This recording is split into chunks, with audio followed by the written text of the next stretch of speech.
Sorry about that. Last one for today was a Herbert Hoover, 31st president.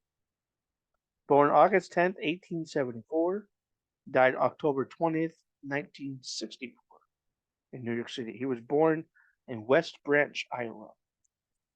He was known as Bert the Chief. Bert or the Chief. He was a Quaker Society of Friends, as was Richard Nixon later on. He attended Stanford University in 1895. He was an engineer, but no military service. His father was Jesse Clark Hoover, and his mother was Hilda Randolph Minthorn Hoover. His wife was Lou Henry, married in Monterey, California. Children was Herbert Charles Hoover and Allen Henry Hoover, who died in 1993. Political life for Mr. Herbert Hoover. Relief efforts during World War One, Belgium relief. Okay, relief efforts during World War One, Belgium relief, U.S. Food Administrator, War Trade Council, Sugar Equalization Board, European Coal Council, and American Relief Administration. Economic Director of Supreme Economic Council, Economic Advisor to President Woodrow Wilson at Versailles Peace Conference, and Secretary of Commerce for 7 years. He was a one-term president from March 4th, 1929 to March 4th, 1933. He was a Republican. His reason for office, he was defeated by Franklin Delano Roosevelt. His vice president was Charles Curtis. In the election of 1928, Mr. Hoover got 444 electoral votes. Alfred E. Smith, 87. Ouch. In the popular vote, Mr. Hoover got 21,427,123. Mr. Smith got 15,015,464. The cabinet under Mr. Hoover includes Mr. Henry L. Stimson, Secretary of State, Andrew W. Mellon as Secretary of the Treasury, followed by Ogden L. Mills. Secretary of War was James W. Good for about 9 months, and then followed by Patrick Hurley. Attorney General was William D. Mitchell. Secretary of the Navy was Charles Francis Adams. Wonder if he's related to the other Adams, John Adams or John Quincy Adams. Postmaster General was Walter Brown. Secretary of the Interior was Ray L. Wilbur. Secretary of Agriculture, Arthur M. Hyde, H-I-D, like Dr. Jekyll and Mr. Hyde. Secretary of Commerce was Robert P. Lamont, followed by Roy D. Chapin or Chopin.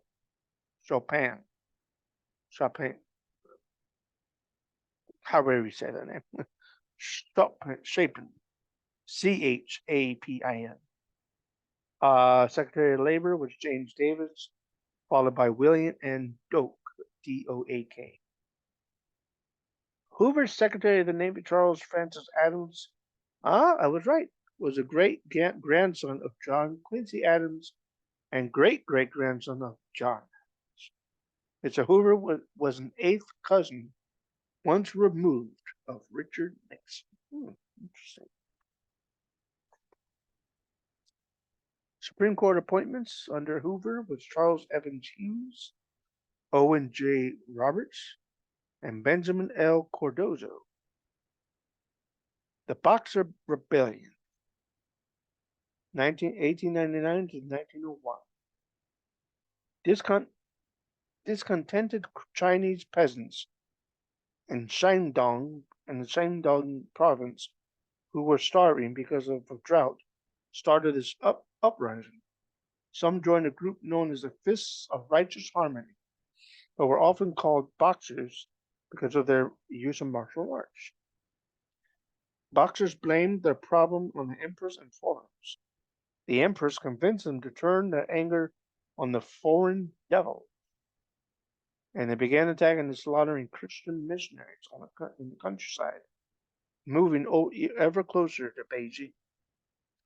The empress assured the foreigners in a compound near the Forbidden City that she would allow no harm to come to them. But as the Boxers approached, she did nothing to stop. For almost 2 months, the group of foreigners had to defend themselves against thousands of Boxers. Then a contingent of American Marines and sailors arrived, followed by military forces of other countries who drove away the Boxers and freed the foreigners from the barricades. Interesting. The U.S. population in 1929 was 122,775,046 persons. The national debt in 1933, 1933 national debt was 22,538,672,560. President's salary moved up to $70,000. Still only 48 states. Hoover donated his presidential salary to charity. Nice. Hoover was the first president to have been born west of the Mississippi River. Mr. Hoover and Mrs. Hoover spoke in Chinese if they wanted no one to know what they were saying. They used sign language and Chinese. No, I'm sorry. Mr. Harding and his family used sign language. Mr. Hoover used Chinese. Interesting. Reconstruction Finance Corporation, RFC.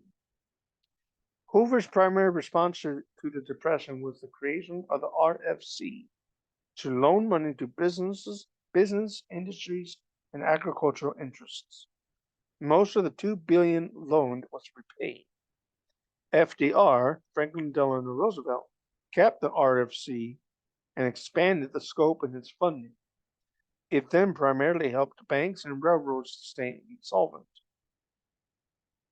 It also provided loans to states as needed to run their own relief projects. The RFC continued to operate throughout World War II.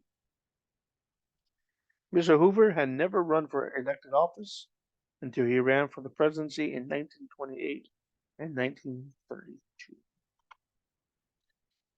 Humorist Will Rogers joked that if someone bit into a wormy apple, President Hoover would get the blame. Hoover's name was used to describe new sights of the Depression. Hoover flags, where empty pant pockets turned inside out.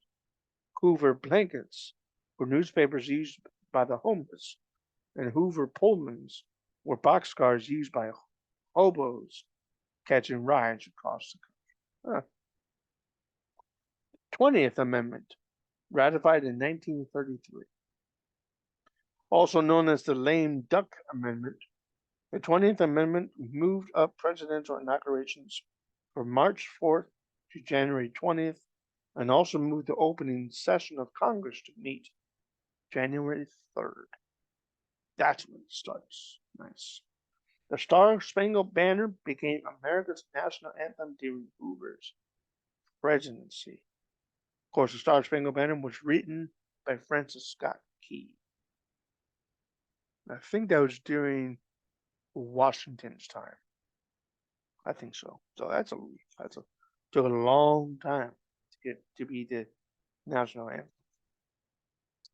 Next time we will go to Mr. Franklin Delano Roosevelt. I thank you for reviewing these videos. Have a great day.